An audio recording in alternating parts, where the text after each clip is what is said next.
we started playing in a band, it was all about just, you're in a band and you write songs to have fun. And the minute you sign a record deal, it seems like all the fun is stripped away. You start like analyzing music in a different way. You don't listen to it for the enjoyment of listening to it. You don't play it for the enjoyment of playing it. You know, like they'll call you up and say, hey, you know, did you hear this new record? Maybe you should write something like this. Well, we're not that fucking band. This is who we are. This is what we're going to be. And if you don't like it, fuck yourself.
Always want to be like the band, you know, especially in your hometown that makes it, and like, you know, put your stamp on Cleveland where people will remember you and whatnot, you know. Like when I was younger, like 15 and 16 and stuff like that, me and Andals were in like another band called Sanctum back then, and like Mark and Jim were in a band Skip Line, Matt was in a band Ascension with our former guitarist Hagar. We were all like buddy bands back there and playing, and like the hardcore scene was big back there, and like the metal scene was bigger too. There was so many more metalheads than there are today, I think. When you play a show today, where are all the like 16,000 people that came out and saw Pantera 7-8 years ago, you know? It's like, it isn't really happening, so it's more of a struggle. With what our expectations were, we drowned in ourselves. We thought we were just gonna blow up. It's like frustrating because it's like so many things that you thought would happen in your life, music-wise. It's like, okay. And it's like, reality is you're not enjoying it. When I go and I listen to their old stuff, I think to myself, like, what the fuck did I see in those guys? Because, like, the old stuff is just, you know, putting it politely, it's shit.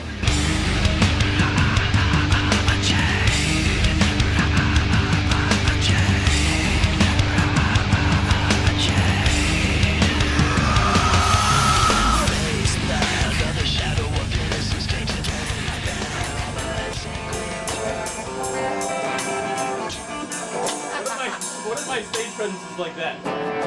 I'd be like, I can play the riff. There's a band like that. Who does that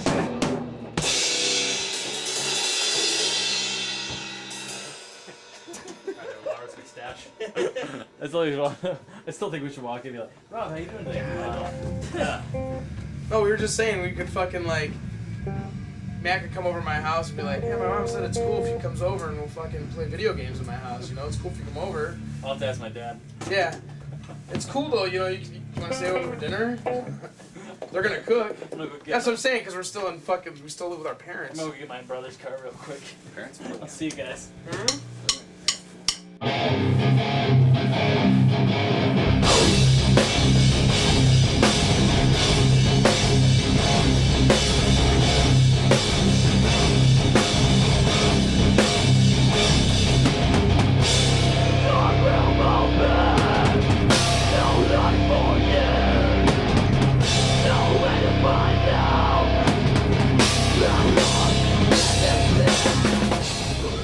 months we've just pretty much focused on writing, practicing non-stop, getting everything ready, polished and repolished for the studio. The past year and a half of all the things that happened to us as a band, and basically the impossibility reason is our fuck you to a lot of people. The biggest thing is like we're a complete different band with everything. You know, the way we wrote songs, the way we approached the writing process altogether, the way we're tracking, the way we are recording this new record. It's a lot heavier than the last record. This one is fucking heavy. This one definitely is bringing out the roots on this one.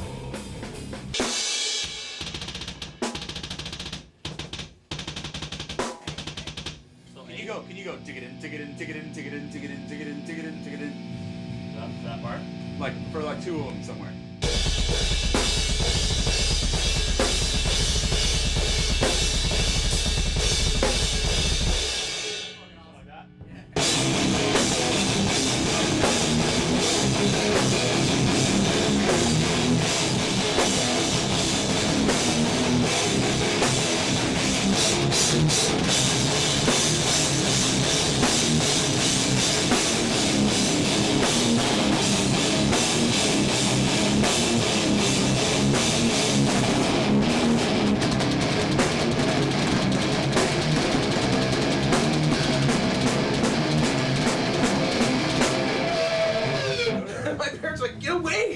You did that double ride thing. One more time. That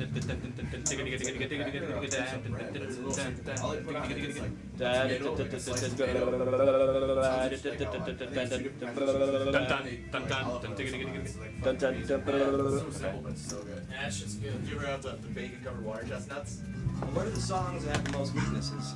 Basically, it's just drumming that we have to worry about anything with weaknesses, because in the studio we can do whatever guitar-wise, you know? I don't know, I know, what do you feel like you need to work on? This weekend, for instance, I was going to work most on the instrumental and the new one, like the fills and shit like that. If he's gonna do that stuff, there's nothing Sue can do unless we tell him to change stuff.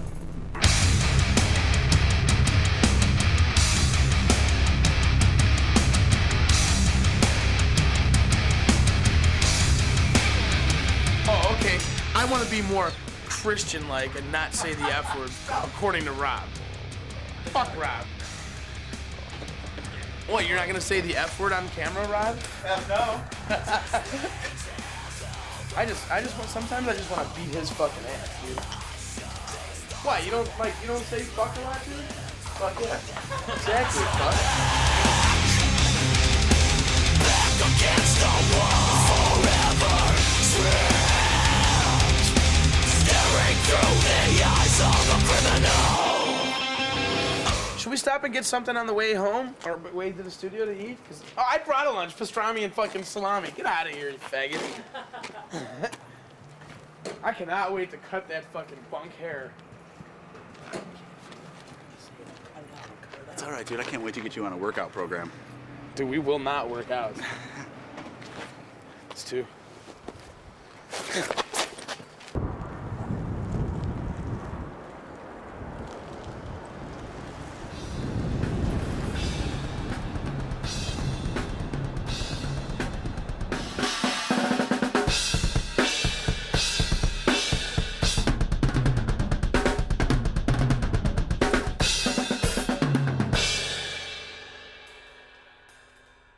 We're in the pre-production process right now, and actually this is about 2 days before I start tracking.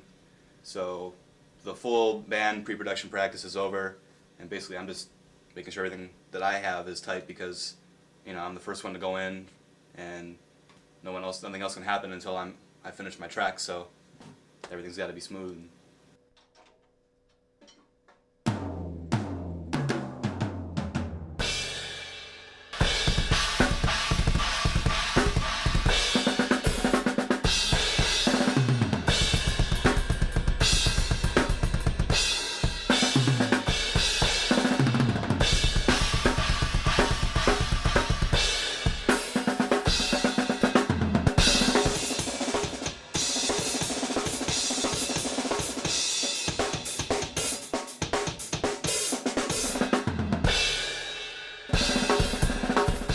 Yeah, I would say I'm in the moment when I'm playing. Definitely, I'm not really thinking about anything else.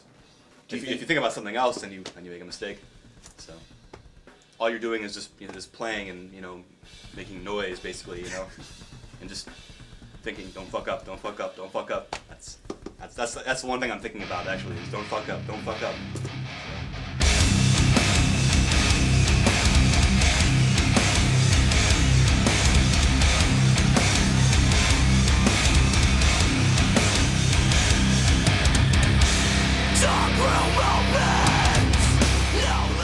A band that sells 100, 200,000 records to a major label is a failure. To an indie label, it's great, you know what I mean? And there's bands that build their career on selling 100 and 200,000 records. It took us so long to get signed, so when we did get signed, we thought our careers were set. Like, we thought that was it. From here on out, we were going to be loaded. We could go buy houses and stupid things just because we didn't know better. And then slowly realized we're just dumbasses and didn't have a clue. All that money basically did was get us started and got our first record out. And then we realized after our record came out that it is difficult to sell records, and it does take a lot of time, and does take more than just throwing the record out in the stores, because people have to want to buy it. Just so much involved, and we learned that firsthand because the first record didn't do all too well. Like the last record, we're like, oh, we should throw, this kind of song in, for this kind of crowd, and this kind of, like, why are we doing that? You're young though, you want to please everybody, and you want the label to be pleased. And I can't even listen to the Pass Out because of it. I just don't think sonically that first record sounded up to scratch for the kind of record they needed to make. It's not like I hated the record when they delivered it. I mean, I never liked the way it sounded from the beginning. Pretty much, it's safe to say these days that just about any record label, if something's not happening after 2 records, Ben gets the axe. It doesn't happen right away. They move on to the next. It's a really scary business, and that's why there's so many one-hit wonders these days, so many faceless bands that you don't hear of again. It's just not fair. They're messing with people's lives. The first record failing was our fuel to make this record better. We wanted to make it heavier. That was our initial thing, was to make the heaviest record we can, and then we just didn't do it on the first record. They love adversity. They don't love it, but they respond well to it, which is that's a true test of good, character right there. Getting a second chance, we didn't think we'd ever get a second chance at recording another record, so many bands are fast food now and get dropped. And I personally fought here to do another record because I believed in the band. I knew that the best was yet to come. So fuck you, this record's for fucking 6 people right now. That's it.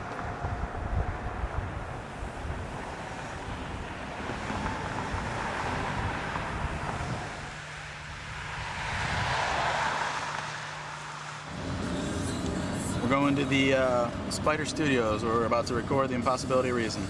It's a little garage. We've been recording there for years, and a lot of bands have recorded there, and we're going to be the first to do our, a major label album there. What a lovely day to start off the studio. You got your Slim Fast and Vicodin. Here we are at the Spider Studios. It's in the hometown where we grew up in Strongsville. No big fancy shit going on here. We're in a fucking garage. We figured this time around, last time we were in a big fancy studio and all that stuff, it's like, we don't need that. We're a metal band. We're gonna stay a metal band, and we want to do this record ourselves and do it the right way. I think that's the most important thing. We're working with Ben Schigel, who, the majority of us have been recording with him since we were 15 years old, just jamming in bands and stuff like that.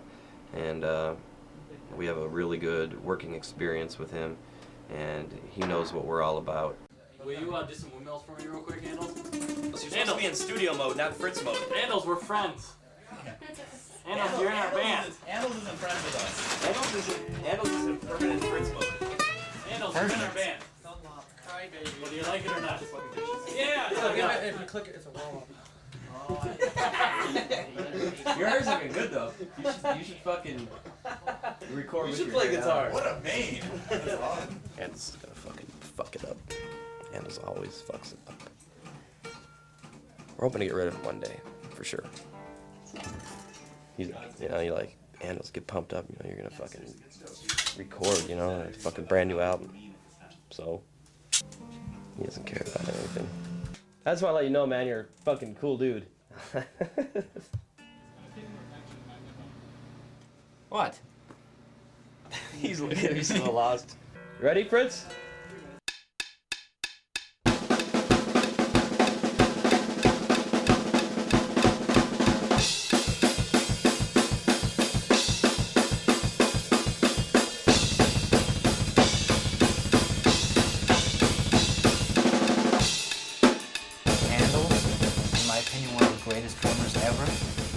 makes it look easy as hell when it's difficult as hell. Anything we ask him to do, he can fucking do it. Sometimes we joke and call him Vishnu because he needs his extra arms to come out to play some of these things, you know. Great drummer. Another funny guy. He walked into a McDonald's in France and asked for freedom fries instead of French fries. that's pretty. Like I wouldn't expect that for him. You know what I mean? And he said it with. Apparently, he said it with anger. And he's like, everybody in my country is taller than you. He's the guy that no matter what he wants, won't get his way. It could be down to like ordering a T-shirt. Everyone's getting endorsed by a company. Everyone pick out their free shirts.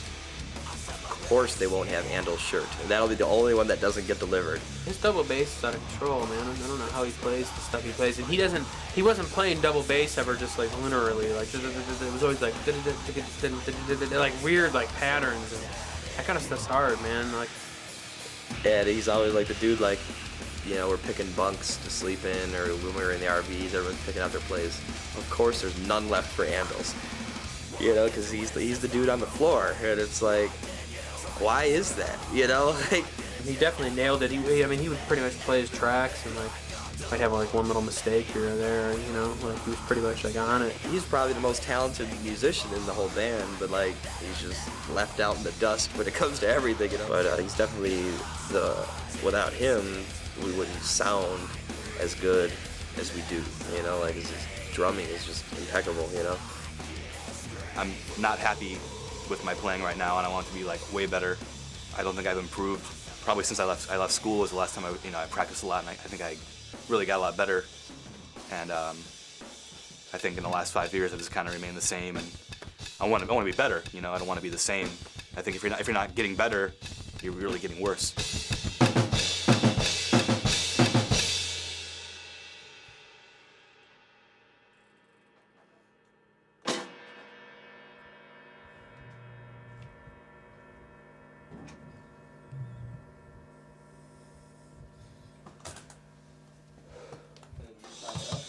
Hey, Andel, you put a fill in there, like a crazy fill? Where?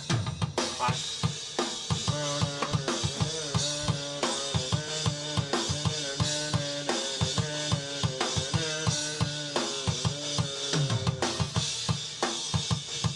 Something right there that's like 5-year-old. and then like that third chorus comes in. It needs to be the be-all, end-all chorus. You know, it's like. Just think when you're playing live, you want to improv to impress. You know, just improv. Go. Like how he would feel it getting bigger. You know, like if how our guitars are just getting heavier, we're playing harder and shit. He's screaming fucking louder and shit. What are you gonna do to like, you know, if we're playing this song live, to fucking just pump it beyond belief? Splash. Hit a splash. Hit 2 splashes. Like that dude in the Allman Brothers.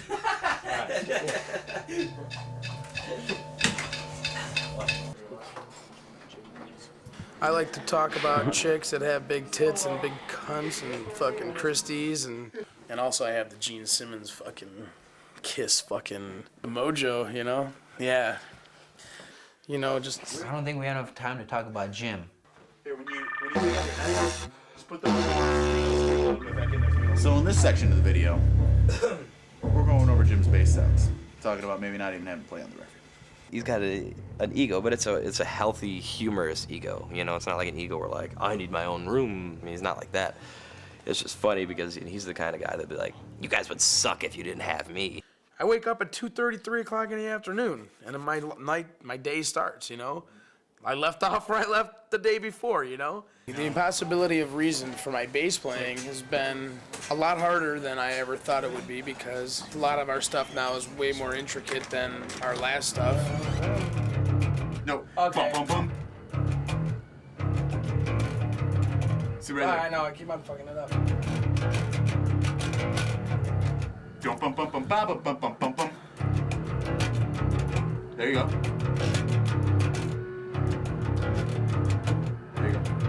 Well, when I'm playing bass, it's like usually I'm under the scrutiny of Mark and Rob because they're perfectionists with their guitar playing. Oh, sloppy. No, it's not. It sounds terrible. But it sounds fucking. That's not sloppy. Yeah, there's no clarity in there.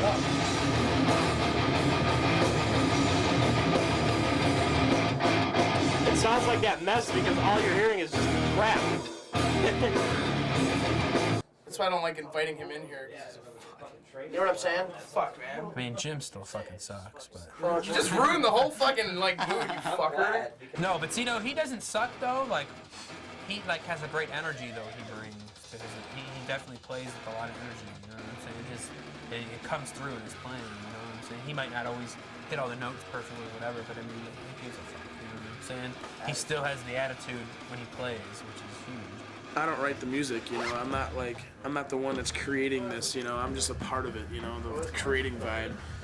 Doing what I do, you know. I've been doing it for so long that it's just like second nature to me. To break it down real simply, just make everybody happy, except for my band. I like to make them miserable with me.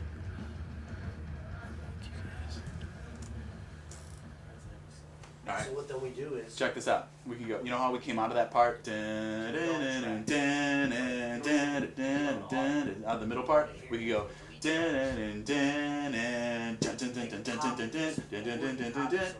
that. Throw in that other song. Maybe we can combine all three of those songs. The whole thing that might sound funky is the key of it. Like, you know, verses.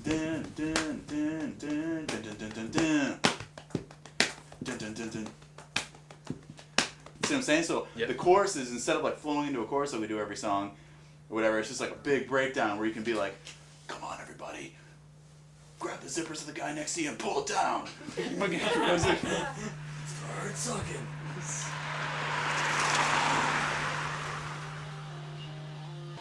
Rob obviously is a master at riffing and very meticulous would be a good word to describe his passion for playing and writing a riff and where he thinks the band is going or where the band should go. And if they say I'm the leader of the band, I look at it as like he's the left side of my brain. You know, like I can't do what I need to do without this side of the brain telling me what's going on, and it's vice versa. Now, the best part about writing solos for me is knowing that I'm going to be able to express myself through that part. Like even a riff that I wrote underneath it, whatever. Like I envision what I hear over it, and then I get the chance to do that and like wail it out, and that's cool. Like even just watching my idols on stage and stuff. Just doing that. It's like, damn, I want to do that. So now I'm getting the chance, and with this album a lot more. We're doing that. We're going back and trying to bring back solos and stuff like that. And I want them to be cool solos too. Just like I hear there's dudes that are 600 million times better than me. They can just shred everywhere and stuff like that. But I mean, all they're doing is just shredding and stuff, And I want to make my solos like stand out and like be like, kids are like, that was cool, It isn't too much and it isn't too little.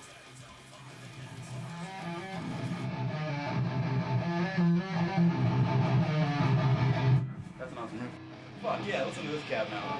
We're really excited about the guitars on the Impossibility of Reason, especially because we feel that they're light years ahead of anything that we did on Pass Out of Existence. I'm stoked as fuck on this sound, man. This fucking guitar tone is sick. It took us 10 minutes to get, just sitting there, and we're like, this is the sound. Rob kind of takes control. He's always level-headed, and he always knows what's going on. He's also probably the most naive person in the band, and his lack of common knowledge is just overwhelming, and we always have a good time laughing at that. I think one of my favorite ones was he asked me once, he was totally being serious, like, do people that stutter when they type? Dude, you just wrote like a 7-minute masterpiece and you asked me this? So are we gonna do that then? Yeah, if you want. It's not clean, bro. Let me try. Let me try, give me it. Here, move. Just squat down. You're not gonna get it, it's not worth it. Okay, what is it? 7.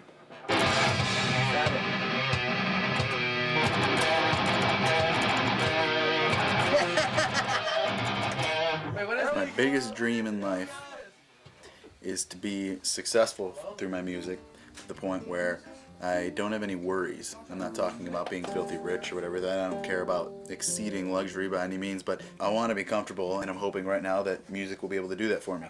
This one, Rob's been working hard. He's done a fucking phenomenal job writing all the songs. He definitely was tailored to be in a metal band. I mean, that guy, I can't picture him doing anything except being up there being this metal guitar god. Here we go. This is it right here. I don't think so. This is it right here. See, look, I bet him all this money he won't hit it. Roadrunner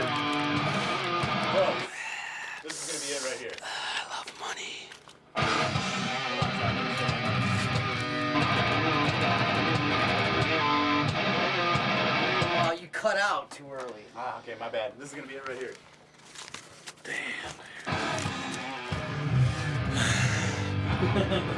When Hagar left, I thought it was just the end of the world. I'm like, oh my God, what are they gonna do? And Jason Hagar was actually a friend of mine. We grew up together. We played in bands together. He played bass in a band of mine called Ascension, and we were in that band for years together. Me and my genius plans, I decided to get married. I called everybody up. I'm like, hey, what are you doing tonight? They're like, nothing. I'm like, good, come over. They're like, why? I'm like, I got married. They're like, what? A few days later, you know, my wife is just like, she's not feeling good. Sure enough, we find out she's pregnant. And I was just like, oh, fuck. You know, and it's like, you know, I couldn't have been happier, but at the same time, I was like, what the fuck am I gonna do, you know? I didn't want to like miss the birth of my son. I wanted to be there as much as possible, so that's when I decided, you know, I pulled everybody aside and I'm like, I can't go back out on the road. Like, I was like talking to Rob and he's just like, I mean, do you honestly think you'll be able to go home for a little bit, like take a leave, and then when your son's born, be able to come back and like go out on the road and like leave him at home? I'm just like, no. Like I was talking to Matt and I'm like, dude, do you wanna do this? I'm like, for good. So I thought it over. I was like, damn, that'd be great. So they're like, well, we need an answer ASAP. And then I'm like, okay, I'll have your answer, you know. And it's like, and I know he wanted, you know, what I had just as bad as me. And I knew he would come into it like respecting what I'd started, everything that I put into it. You know, he wouldn't want to be one of these dudes that comes in and be like, fuck it, fuck that guy, I'm here now. I don't know, I was just ecstatic. I'm like, yeah, you know, this is what I really want to do. It's more towards my style of music, and I already know the dudes, and it was just perfect. As much as I hate to say it, you know, it's like, I think Matt is a way better match for that band than I was. you know, it was just like a seamless thing. He was already part of the whole Chimaira family, and Matt just seemed to like join right in, and they didn't miss a step, and I think that was meant to be.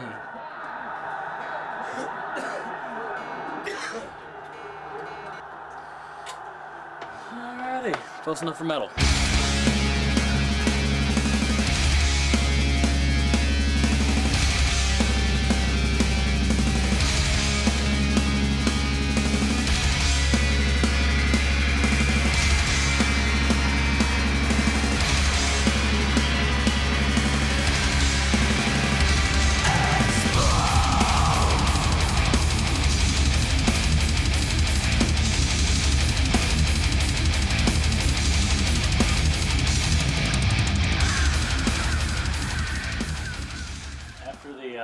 I have to do these again.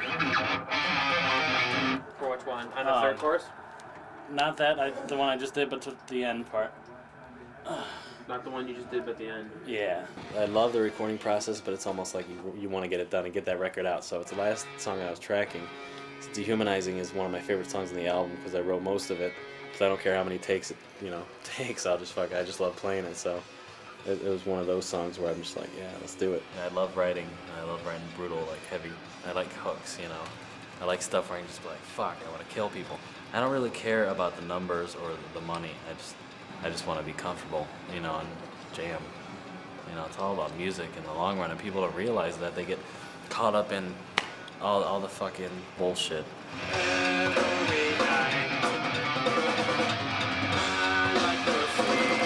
And I appreciate everything. That's why I can never, I get pissed off at myself if I ever get pissed or depressed. Like, how can you? You're gonna use this same pass for all the new ones? Yeah, that's like the new thing. This right here seems like a back to me. Chris honestly designs almost every damn t-shirt. That's one of his major contributions besides the keyboards and the sampling.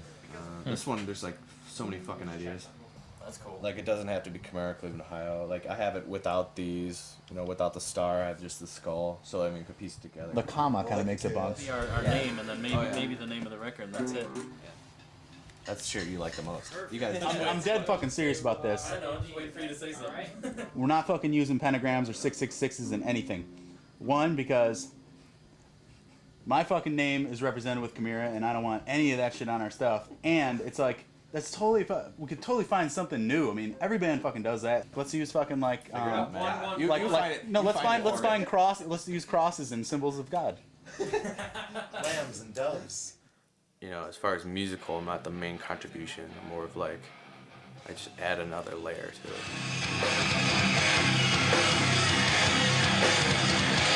I don't even know if you want to call it samples now for this record. It's really hard to label it. I don't know what the hell to call it. Because it's not, you could say it's electronics, but once you think electronics, you think techie, like fucking laser beams shooting out of the walls and shit. Like, I don't know, man.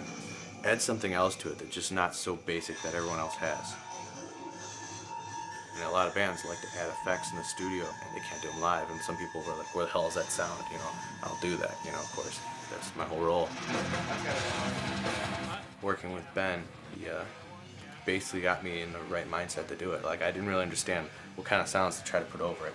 These past few weeks just came together. Like, I've been just like non-stop, like easily coming up with stuff, and it fit perfectly. Or like before, I was like putting like these weird like mechanical sounds, and it would just clash with the riffs. And now I understand, you know. Without him doing what he does, we're just your average metal band. I really liked the song Pictures in the Golden Mouse record, because the records are basically based off The Shining, the one scene in the movie. So I basically wanted to make it sound like The Shining.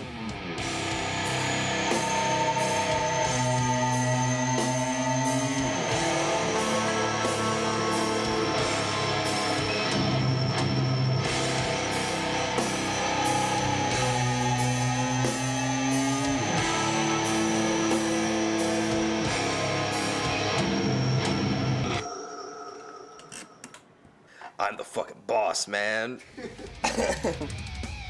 Mark's definitely the leader of the band. He is definitely the driving force behind the band, not only musically, but business-wise. We all call him the leader and the boss just to fuck with him. The guy's got an incredible drive. He's really like no artist on the label. Like, he's really earned our respect for being a self-starter, a go-getter, someone who's reliable, who's realistic. I mean, he's just got his shit together, like, more so than probably any artist I work with. I'm worrying about 5 people in the band. I'm worrying about a personal life. I'm worrying about if the management's doing the correct thing. I'm worrying about the label's doing the correct thing. You know, like, fuck, I'm thinking of the next step. You know, what's going to be the next step? And then Jim will come in and ask me the most dumb question I've ever... I'm thinking about something. Go to work. You know, like, I'm that dude, you know?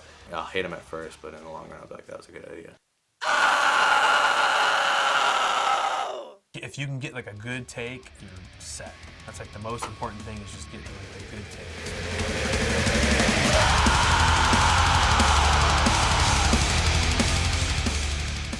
As good as a producer may be, I don't feel comfortable with whoever they are singing in front of them. I feel the most confident singing with Ben. He's going to get that performance out of me. If we go and record a record with Bob Rock, I'm having Ben produce the vocals. You know, that's just it.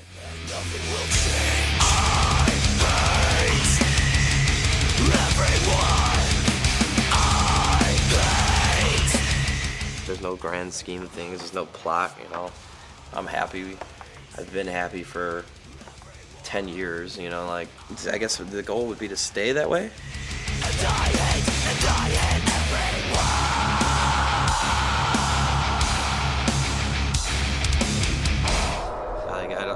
We'll see where tomorrow takes me, you know, like, I have no idea.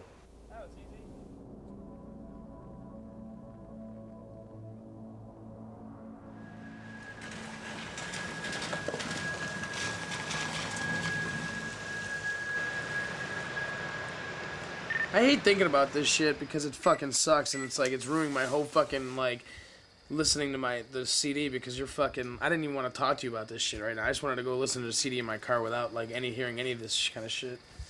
I guess we were arguing over whether or not to put a lighter, super radio-friendly song on the record. Kids are getting Chimaira tattoos, like tons of them.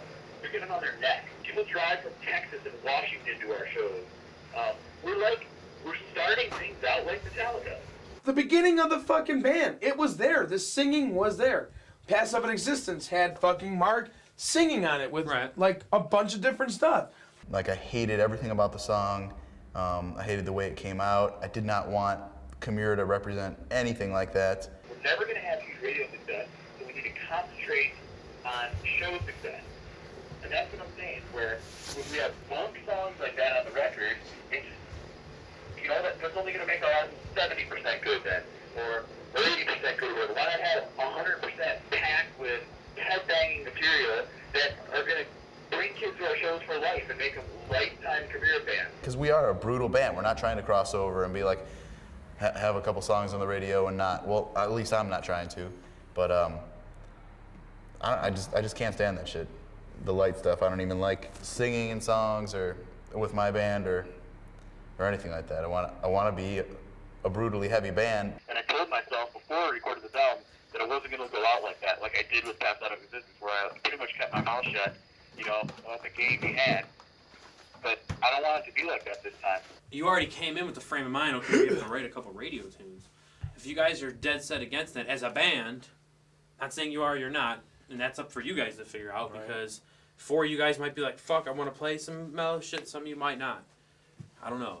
But then say, fuck it, we're just not going to do it all together then. Let's just write our heavy tunes and not do that. And that's got to be what we do, but you have to maybe accept the consequences that... Exactly. Because he wants to sell 500,000 records. Right, which exactly. I go, that's cool, but you don't. You want to do it not writing radio tunes, which is not... I'm not saying it's not possible, because bands have done it. I probably going to go out and listen to it in my car for a little bit.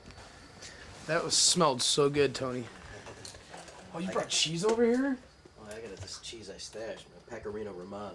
Dude, let me just get a fucking spoonful of that shit right now.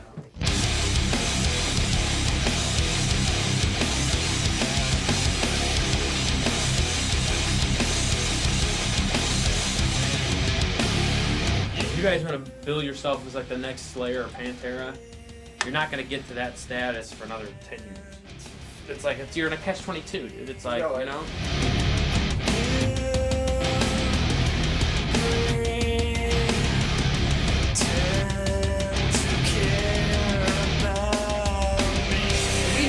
Things fucking hyped up for our last record. Okay, let's take this fucking record, just make it huge and fucking classic. It didn't happen that way, okay? I was humbled a lot to that. This is my time to rise. Never again will I fall for your lies. This is my time to gain. Nothing else will stay the same. This is my There's a million things I'm totally unhappy with, like, especially vocally.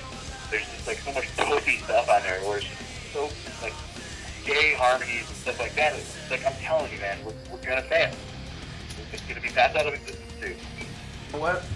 I don't care, because I like to perform on stage and I like to be up there in front of people and doing my thing. I couldn't be happier that it didn't show up, and I'm glad that I won the fight. I know what it is. I know exactly what it is. I need to somehow get a hold of Rob.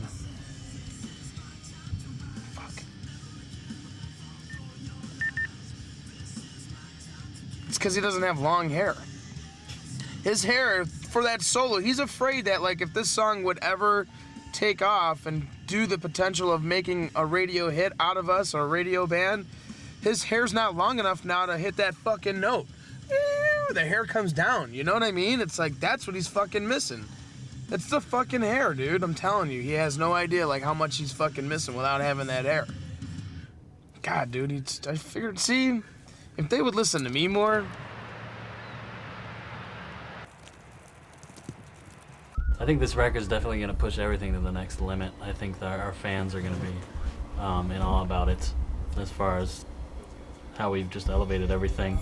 I foresee it doing a lot better just because I think that a lot of people realize that this record is a lot more real and raw as opposed to a polished, overproduced sound. If we flop on this record, obviously it ain't gonna work. So this record has to do a lot better than Pass Out of Existence did in sales. And the only way you can sell records is to make sure that the music is great and that you play everywhere and anywhere.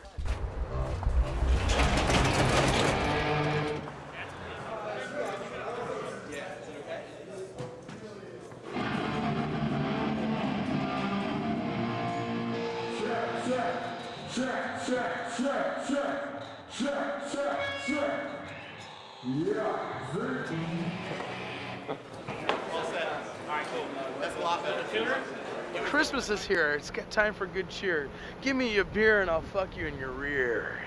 Our Christmas show is always our biggest show of the year, so I'm so psyched about it. I've heard good things. I think a lot of people are going to show up, and I think it's going to be our best show yet. Right when doors open, we're going to be doing a meet and greet and giving away a ton of cool Roadrunner and Jägermeister stuff. Who they hooked us up with tons of cool stuff for all the fans, and we're gonna be sitting there, you know, signing whatever, hanging out, meeting everybody, taking pictures. This is your Chimaira kid right here. What's up, buddy? And this man, the man I've wanted to meet for so long. Without any of our fans, what the fuck is the point? You know, when you say like you make your records for yourselves, obviously you're not like excluding your fans, you know, in any way, but you know, like, you know your fans will be stoked if you're stoked. Chimaira rules. Fuck you.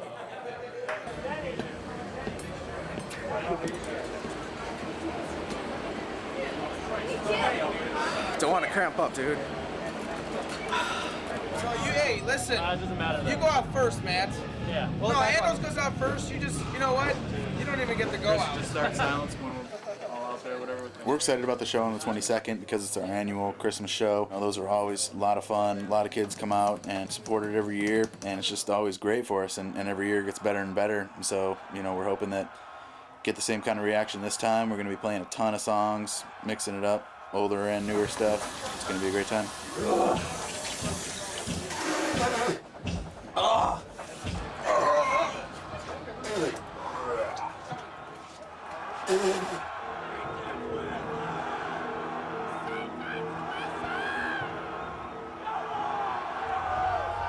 You guys sure you're alright? I can't even fucking hear you guys, man.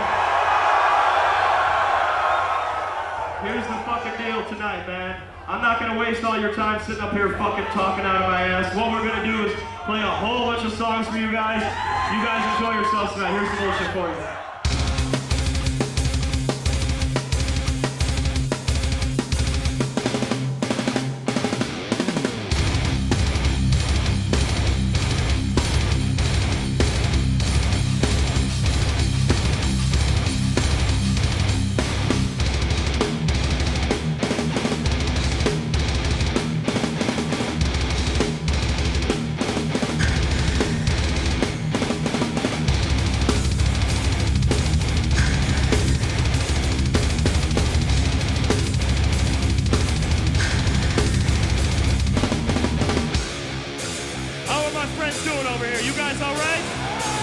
Amazing. You guys fucking ready?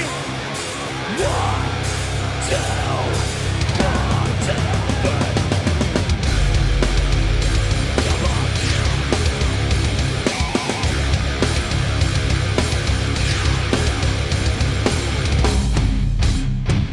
Stay up, wait till decide. Are you coming back? Is this my sanity? Looking for you. Is it the same? Tell me I can't take your place. I will never say you never leave from me.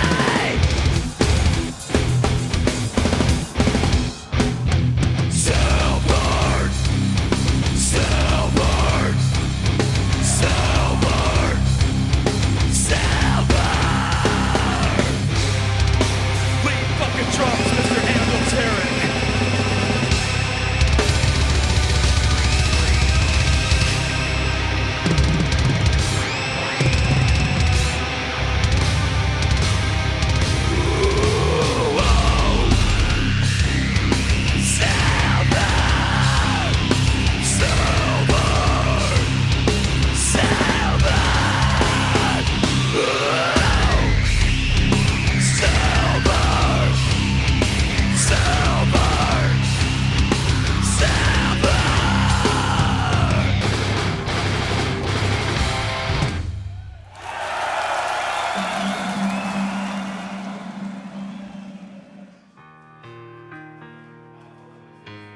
Really mad that we did that video first. I wanted it to be Power Trip or Pure Hatred because I wanted to come across to the world that we were a different band. I think the more brutal songs summed up what we were about on this record.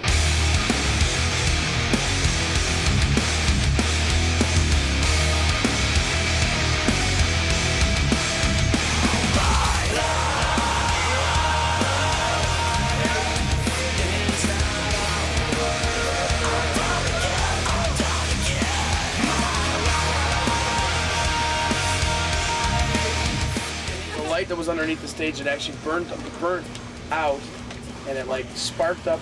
There's this like whole thing of gauze that was like wrapped around the stage. Caught that on fire, and then like within 2-3 minutes, it was like the whole thing was gone.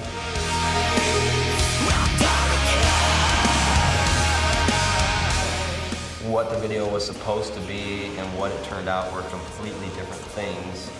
But, you know, we're happy with how it came out and, you know, especially under the circumstances, you know.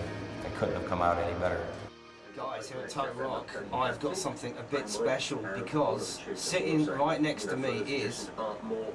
I'm Jim. And I'm Rob from Chimaira. Hey, he's got Chimaira here! Well, now, as I was saying, the new album came out and it's just like a breath of fresh air. Because you play something no one's ever heard of before and they're just like, listen to this, you know, it's all cool. When I played Chimaira and I whacked those tracks on and said, like, check this out, it's brand new Chimaira. And people go, this is Chimaira. Because when you listen to that album, The Impossibility of Reason, when you listen to the whole thing from start to finish, I get the feeling that it is a very, very personal album for you guys. And there is a lot of stuff within you that you unleashed out into the studio and those sessions. That sucks. I think we did great. Even Jamie was like, you guys fucking ripped it. If we want, we could either do this set list that we did tonight, or we replace Eyes with Overlooked because it's more of a brutal song. I don't know. You know, I was thinking, because there's nothing about the exact Eyes same thing without the fucking light show. There's nothing about it. Except for the ending, yeah. Except for the ending and doing the fist pumping. I can do the fist pumping in Overlooked. I can get circle pits going. I can get the barricades, the headbang. We can switch them. That's fine. Let's do Overlooked instead of Eyes. I thought Jenny did great from what I noticed. Well, if we do have enough time, we can. If we have enough time, we can still do Eyes. Right after Eyes, Mark's like 5 minutes, and I'm like, really? And he's like 8 minutes. Well, you told me 8. I say 5 because if I say 8 to you on stage, I'm thinking your mentality is going to be, oh, that's 5 songs left. So I'm like, I better pull a fast one here. Say 5. That way, you'll think that's 2 songs. Yeah, well, right now I'm down with switching Overlooked and Eyes, but we'll sit down and talk about it tomorrow. I just think we can do more with that crowd. That crowd is hungry just to pit. Eyes was a slow point, except for the fist pumping, but the song, especially how slow Animals played it tonight, was just like, by the second chorus, I'm like, oh my I fucked up the solo because it was so slow. Because it was so slow. I heard. Totally, man. No, everything was smooth, dude. Don't worry about it. It was great. It was just a couple things, but I'll go on stage and help you tomorrow if you on the help fly, you. dude. Well, no, the problem is on the fly, it's cool. I don't mind helping set up. the problem is that fucking one band went over fucking 5 minutes and it came out of our fucking changeover in our set time is what fucking happened. Yeah, better day tomorrow. Chimaira.com. I should say that. Yeah, we all got girls. We'll start drinking. I don't mind. See, because I could make you a brown eye, but if you make me wash my finger, it might not be It might the not same. taste the same. as good. But you'll never know unless you try one. Huh? They are good, you gotta. Can't look though. There's a mastery to this. This is an art. Trust me on that. Get the spin, catching that. You gotta get that, because that's just crucial shit right there. Check it out. Do you know where that's been? You don't want to know. See, that's why it tastes so good. Should I just grab one or should I help pass? You should help pass. All right. You don't have to have one, man. I just want to. I'll have one. I'll be a sport. Wait, have this one. Mr. Buck. What's going on with the? I don't know. Yeah. Someone told me there was some shit on the website. One of the best drinks on the road. I'm an enemy, but of a different type. I'm not black, Alpine chocolate white. Guaranteed to strike on the hypocritical. But that shit makes me so goddamn irritable, beat your ass pussy. So fucking critical like Moses, the God-given miracle. Jim, what do you have? I have a dick that's fucking nice. The chicks like. Look at the size. That's not even Look hard. at the size. Am I supposed to be impressed? Yeah. Oh my god, it smells like a fish factory. I got this burning sensation when I pee, but that's nothing, dude. Actually, the fucking bumps After the 80s, that shit was common. The bumps are so much on my dick that like when I pee, it comes out in double streams. Because there's one right over the fucking hole. Should I Purell my dick? What next? This is what I do every show. I sit there and stare into my bunk, and I have things in order, like prioritized, but like the bunk's always a mess, and I'm always like, God, what next? Maybe pants. I'm gonna fuck that chick now. Do her friend. Her friend has red hair, dude. Please.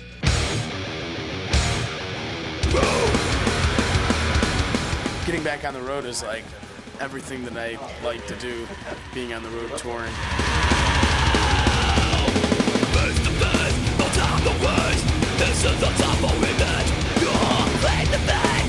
I don't care a lot for the traveling. I don't like being away from home a lot. I like being with my girlfriend. And I'm a home kind of guy.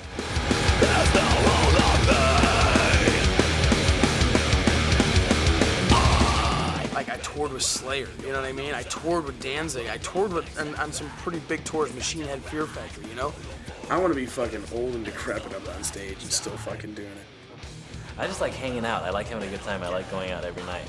I almost get antsy when I'm home, even when we're writing the record. I just want to play every night. I want to be on stage every single night.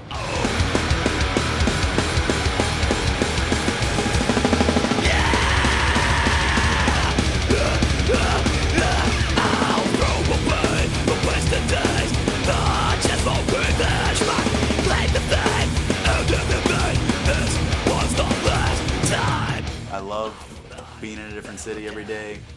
Playing the shows is awesome. Just meeting a ton of cool people all the time. I just love the freedom of that, you know, not having any normal like home sort of responsibilities.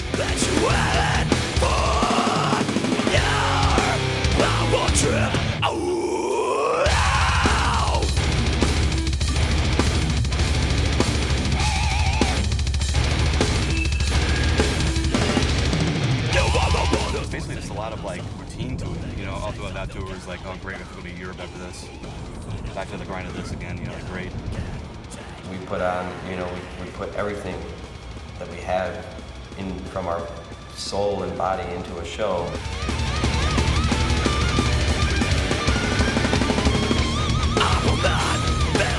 But there's always like this lingering sense of like, I just don't want to do this. I just wasn't having fun, and I really, you know, felt like my playing had gone to shit really in the last couple of years, and I was just not happy with my playing. I wasn't happy playing. I wasn't happy being on the road, and it just all built up. You know, I've been like stuffing it like away for so long, and I was like, I'm done. You know, I can't do it anymore. Mark saw it coming. You know, months ago, he said, "Dude, he's gonna leave the band. I know it." And actually, and Rob once or twice had mentioned it to me, and I'm like, no. He's got so much to live for, and I don't know what's going on in his head. But as far as the band business and the way things are going, things were great. I'm like, he would never leave. He won't leave. Don't worry. No way. So what you're watching right now is Andel's daily routine. All he does is sit and wander around parking lots all day long and all night long. He's been out here since 1 in the afternoon. It's 8 o'clock at night now. Check him out. He's still out there.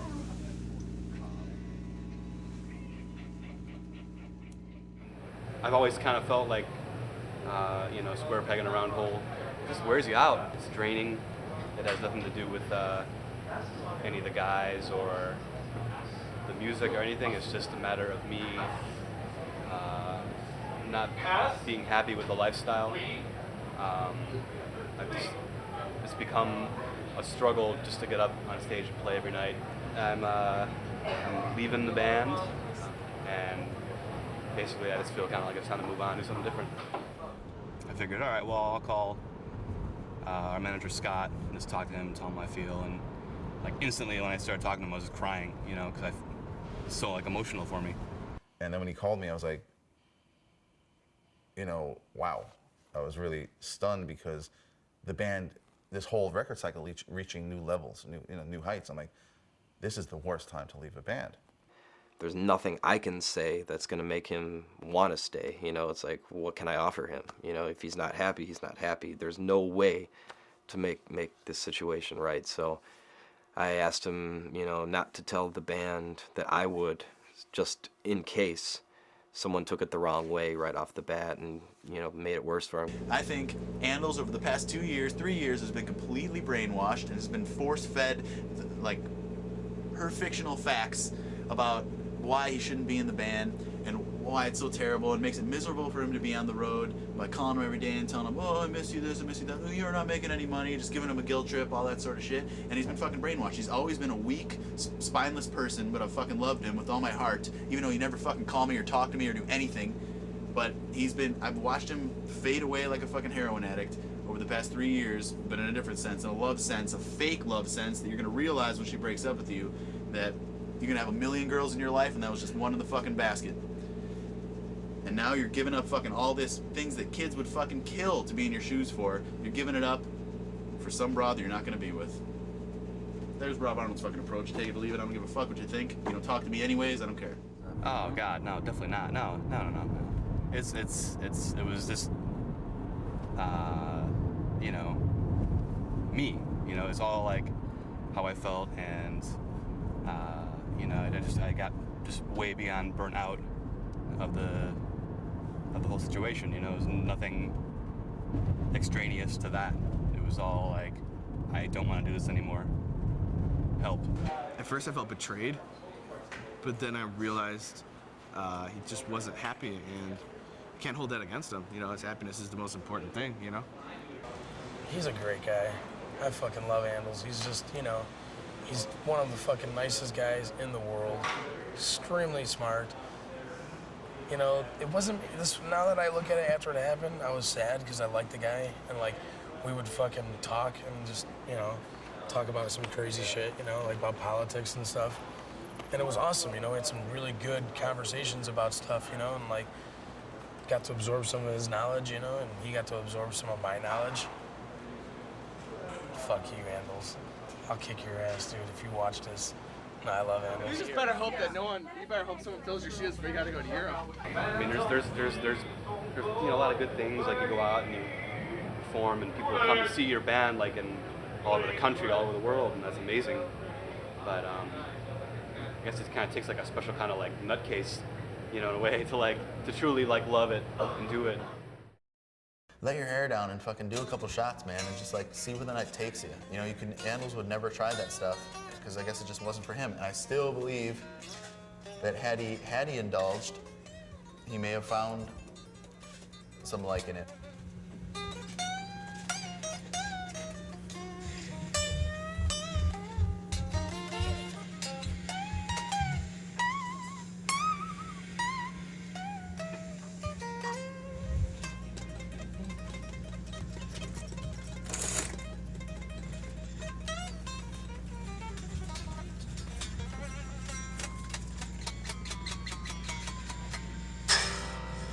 Shot of vodka?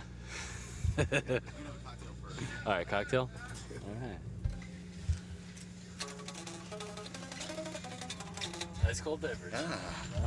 Cheers, buddy. Cheers. I like half-hour sets, just because you can give it like 110%. Yeah, I feel good. My neck doesn't hurt today. Non-stop. Neck feels Well, good. It doesn't feel as good as it could, but it doesn't really hurt. Matt, Yeah, what is hour set's like tedious because you kind of have to like save your energy for the whole set. And, you know. What is it that you like about touring, Matt? I like the shows, the drinks, the company. Rob's good at writing and structuring songs. I think I'm good at writing riffs. Hey, check out. I'm not a great song structurer.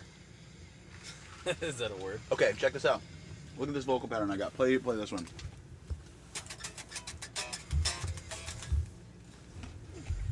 Oh, smell that. Are you gonna sing it? Yeah. I think this could be. All right, hold on. Don't play it yet. It might be. You might think it's like a gay line, but I don't think it'd be. I think it'd be something fucking catchy, and it's fucking like murderous. For a t-shirt.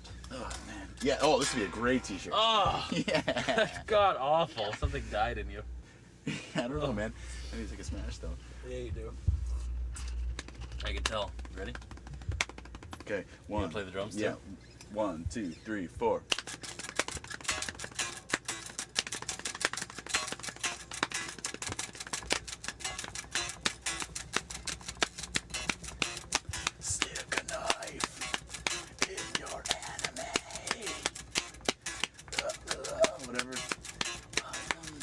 whatever, keep going.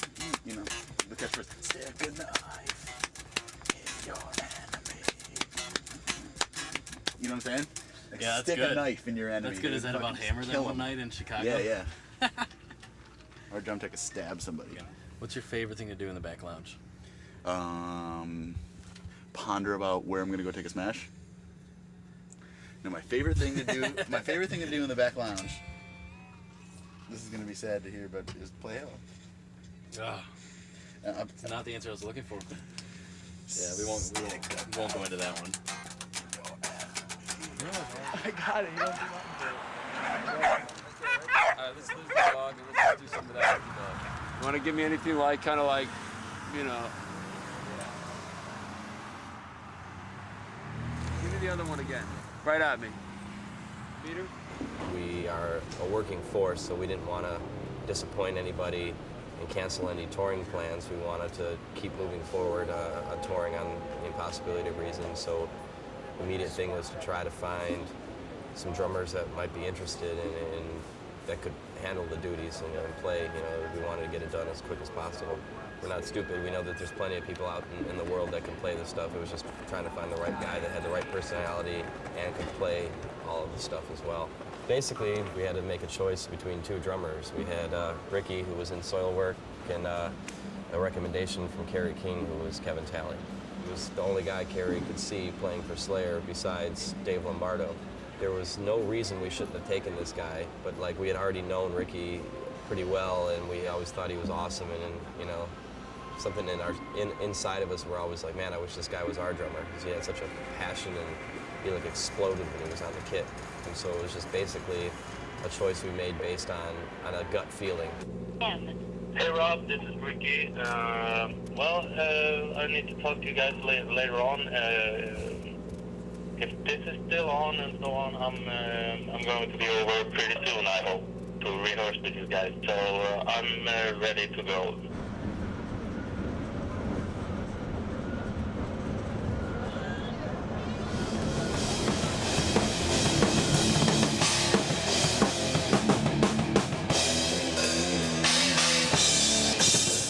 I've been spending time, like 10 years in a rehearsal space back home in Sweden. Maybe I played 20, 30 gigs in that time. These 6 days is the first time I tried to play the songs with real drums. We just gotta rehearse for this headline tour in Europe and just work my ass off to get there and play the songs, you know, as good as possible. The guys have been treating me really good. Really good. They tried to help me out with everything. The last couple of months and to this point where I'm right now is kind of overwhelming because my life has just changed so much. Yeah, well, instead of just going on so we don't forget, first, that one was pretty fast. So tone that one down just a tiny bit.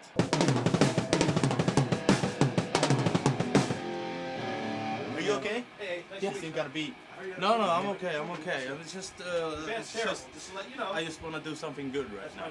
Do something good? Yeah, you know, like, just feel that I've done something. Dude, you're doing fucking awesome. Stop it. Yeah.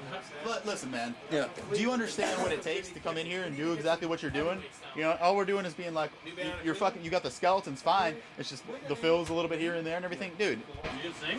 What, you know what I'm trying to... Of course, but like, there aren't many men on earth that could come in and play the songs like you're playing right now, you know? I mean, No, you gotta have. it's unbelievable, man. We're beyond impressed. Every time somebody asks how's the drummer, I'm like, fucking awesome. You know, like, I just want to do, you know, make it sound good, and not right now it sounds like, You're really good, because this would stretch out. It's gonna get better. It's the fourth practice, fourth practice.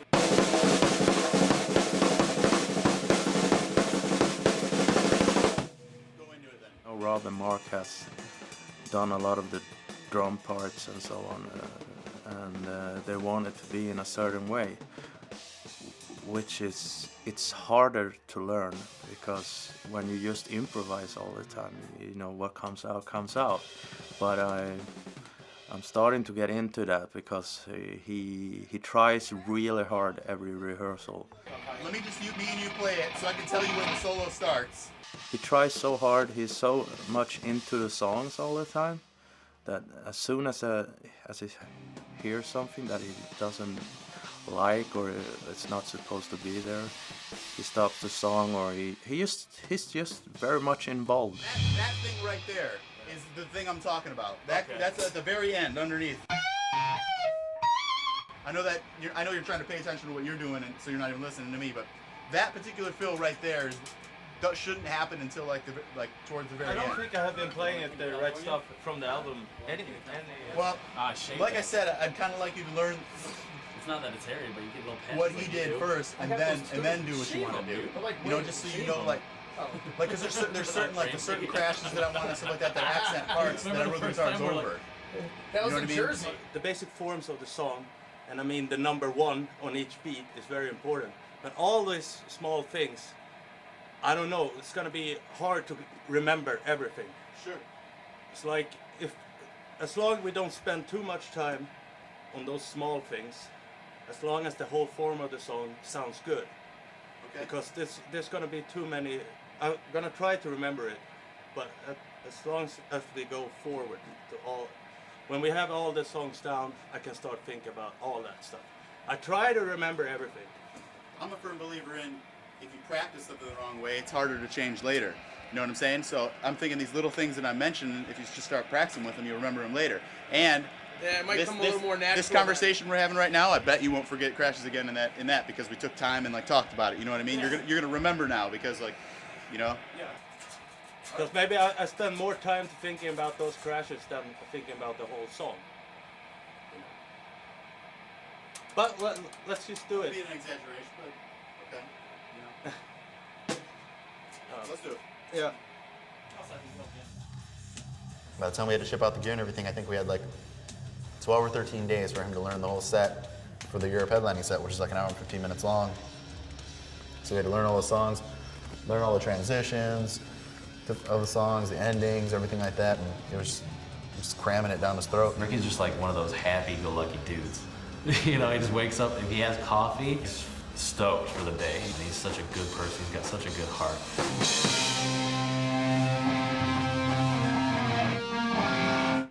Yeah. Let's do it again? Yeah, let's try it again.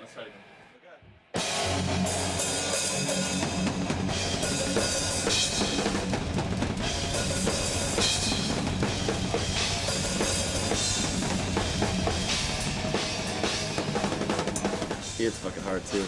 You could tell when he first learns it, he'll just be playing it. And then as we get more and more playing it, he hits harder and harder because he's more comfortable. I think by the time we play it live, he'll just be wailing on that shit. You fall, you fall, you fall, you fall, you fall down at the side of yourself. No one to pick you up. Look what our lives have become. Down at the side of yourself. No one to pick you up. Look what our lives have become.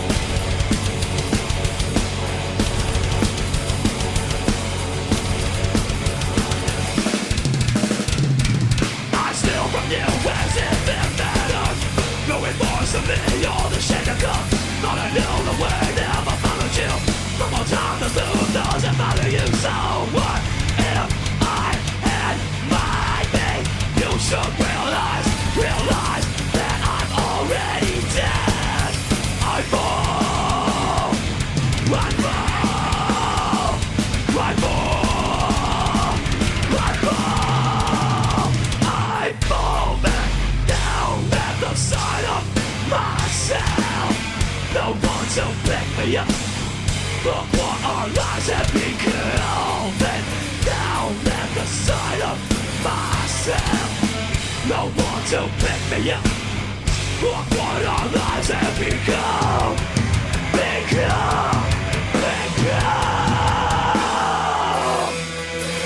That's why hell is the impossibility of reason.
supposed to reflect.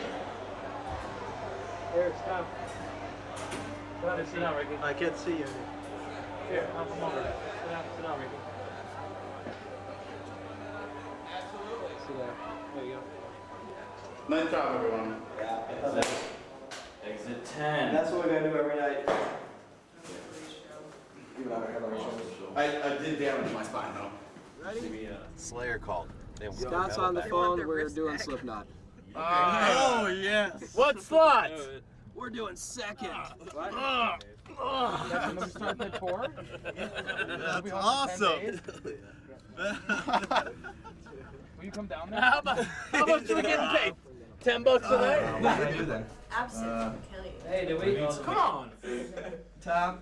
Come on, Tom. I'm not doing it. Yes, you do. Handles. Oh my God. Come on, Tom. Yeah. Do the fucking thing. Come over here. Oh, give me a beer. Come over here, Tom. I love our new drummer. Yeah. You don't? No. It's actually better to talk to you. What do you want to know, Tom? I never drank. This is more Portuguese. No, Tom. I never drank absinthe before. I'm gonna eat, Todd. No. I'm gonna eat What did you drink tonight, Ricky? Oh, that absinthe, that was weird. I'm weak. We're done. Dude, I'm fucking weak. I had the worst gig ever. I had the worst fucking show ever. And everybody else is like, I'm still fucking partying. Ain't I? You like Jim? Yes. It sounded kind of different though. The tone that he got. I like a naked Jim.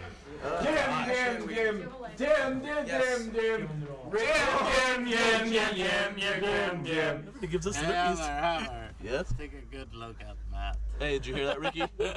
He wants to kiss you. Matt. How much shit in the Matt is like the Eastern Bunny. Eastern buddy. Yeah. Easter or Easton? But like, I'd turn around and I'd try to tell you to slow down, but you just the fucking bullet train in your eyes, just like, just like everything. I'm like, I can't even get his attention. There's no way, because he's fucking feeling it. This is the tempo he wants to play.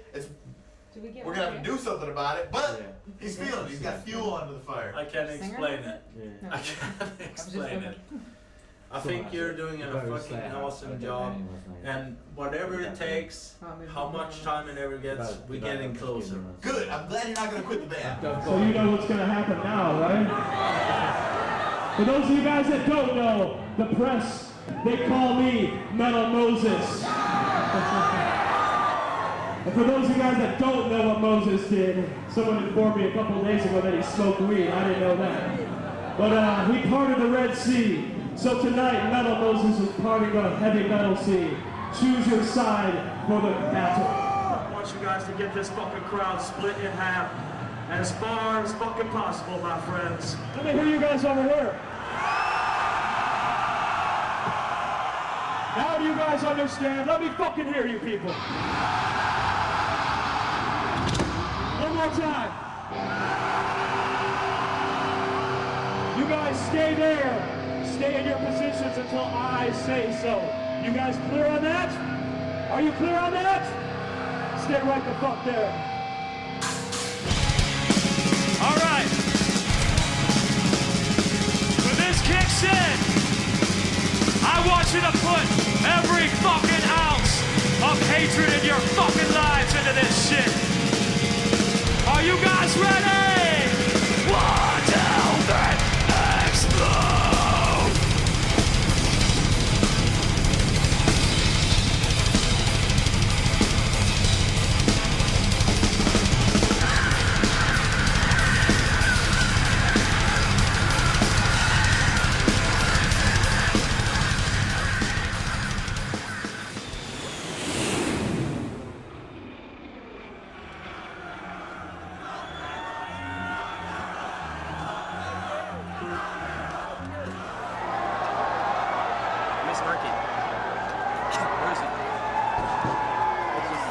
my mind is a swirl. What happened? Phone calls all fucking day. I'm ready. I'm ready.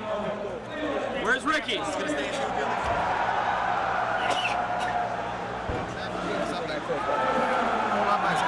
Grab him. He's right there. Grab him. Ricky! Ricky, let's go.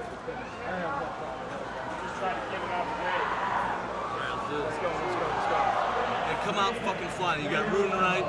There's no fucking excuse why you can't have the best show you guys ever fucking had. Now let's come out there with a fucking fire. The crowd's fired up. Everyone's everything that they out of their fucking minds right now. We're here for one fucking reason.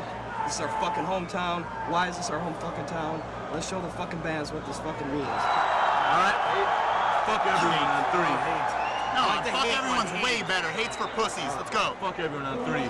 1, 2, 3. Fuck everyone! See, everybody says it like pussies. Shut up, tough. No, tough guy. I know, because everybody's afraid to hear. I'm like, fuck you. Come on. Let's go. Come on.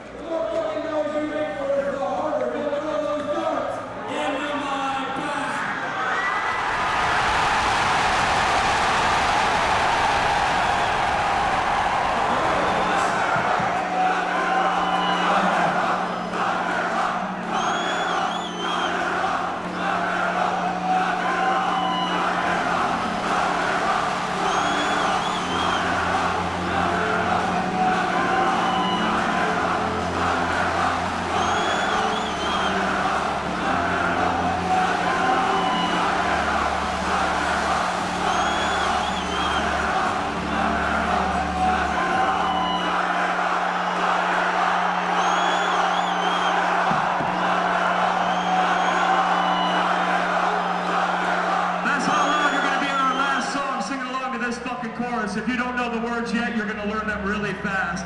The lyrics are simple. They are, I hate. This is pure hatred. To be completely honest, this has been the best tour we've ever been on. Like, as far as crowd response, bands getting along, just I think our performance has, stepped up a notch since we've done this tour. This is the exact crowd we want to play for. This is the scene we want to be in for the rest of our lives. And this is just the best opportunity to play in front of as much people as possible.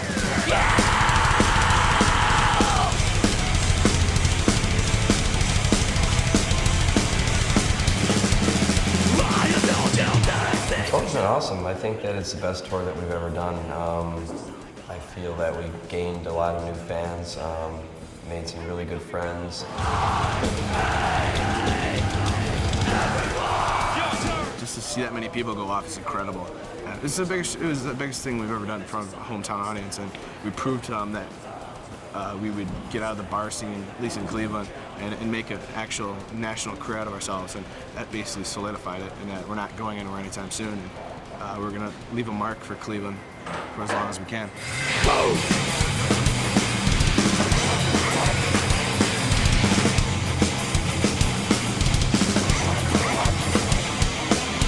You have to pick and choose your fights. You have to come out of this alive. Best time of our band right now, man. I don't even know what it's gonna be like, 2 years from now, but right now it's very cool and very, very, very fun.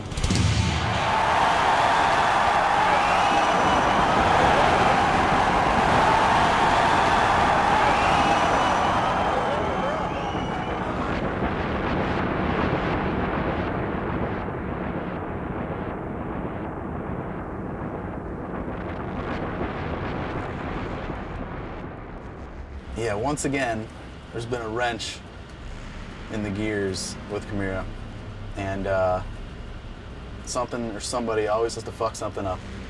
And when we try to get on a high, when we try to have things smooth sailing, there's always something to just push us back once again. So we have to work harder, spend more time on things, and delay our progress. We lost Andals, now it's here we got Ricky, and then now it's here we go again. It's just a never-ending story, never-ending story, confusion about Chimaira. There's always something, and now it's it's Ricky leaving, which is a huge disappointment for me for more reasons other than he was a great drummer. I don't care about that one bit. I hate that we got excited and just made a rash decision like, all right, we're gonna go with this guy Ricky because we know him. He's a great guy with solo work and stuff like that. He's an awesome drummer. We didn't do our homework. We didn't think about it. We didn't find out anything else about him. It just didn't work out. And that's because the rest of the guys in the band have grown up together in this band for a long time and know everything about each other and have assembled ourselves as a unit of what Chimaira is. We know each other's quirks. We know every idiosyncrasy. We know like what makes people happy. We have a hard time letting new people in.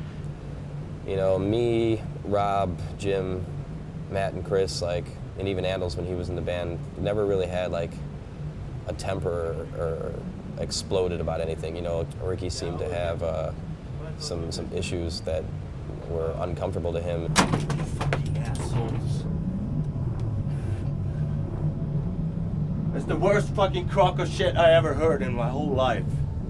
What is it? Jag blir så förbannad!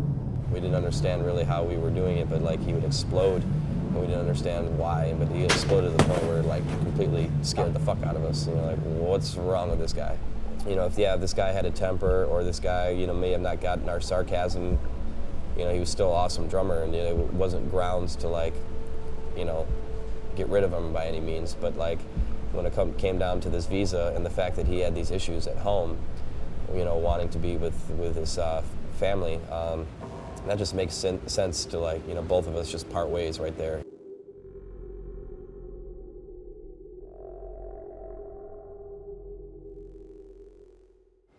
Immediately when we kind of came to the conclusion that Ricky was no longer going to be in the band, we remembered that recommendation that Kerry King gave us, which was Kevin Talley, and we remembered, you know, that, man, this guy was cool. So we were eager to see if like he would still be interested in. These guys are like, we want to make music our lives, and I'm just like, well, that's perfect, because I'm an extremely selfish person. I mean, I don't care about anything or anybody but myself, and all I want to do is play drums and never do anything else. I'm stoked about Kevin because he is a dude that, like, with ambition, motivation, he starts bands. I always tell everybody, I'm like, hit your drums like your ex-girlfriend. Beat the fuck out of them.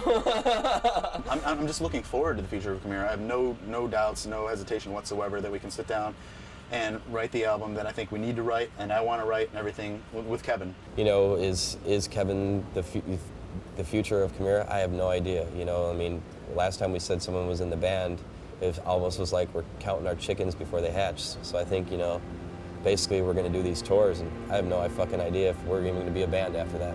When it comes down to it, it's all about having a good time and enjoying your life. Just having a good time and enjoying, looking back and saying, I enjoyed what I did and I respect myself. Chimaira are the Pantera Slayer of their time.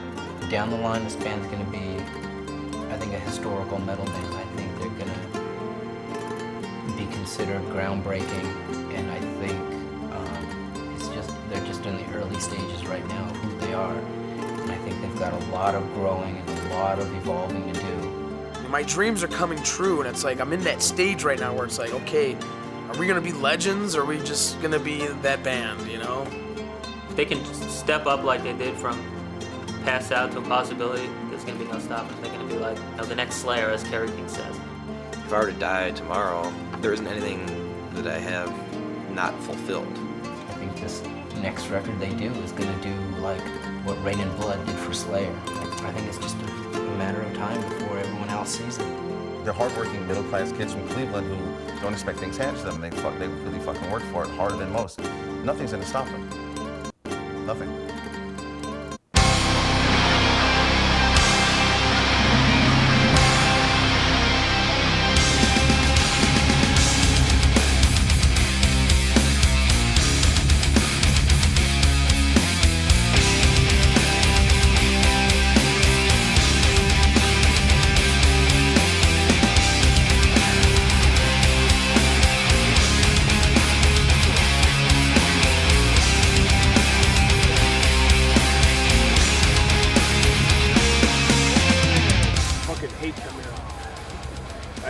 Everyone in the band should die because there's nothing good coming from what the fuck is on stage. Why are you wasting my goddamn time? All right, action. Hey, welcome to the welcome to the first installment of Fuck. You got it, man? Hold on. Cut. Suck my fucking sack. You should be shot in the fucking head, bitch. You suck. What? Action. Well, welcome to the first installment of the online studio documentary for God damn it, Mark. Pull it together, man. How do those jumps look? Dear cock, suckers. When I toured with Chimaira in 2001, they weren't a young band, but they were a great band, and they were getting their chops together. 3 years later, this band has come up to a performance level that is equal to no other. This band fucking rules now. Oh, I love these guys. That's awesome. Dude, Chimaira should be on every fucking Slayer tour. If it wasn't for Chimaira, I'd be working at a high school teaching your kids right now. I think Chimaira resembles who we were 20 years ago.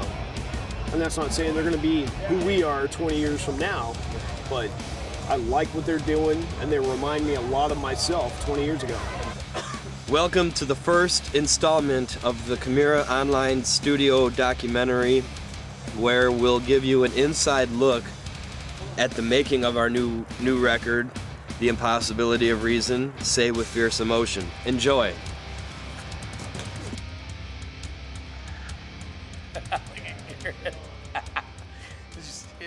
If that goes on the DVD, I'm stabbing you.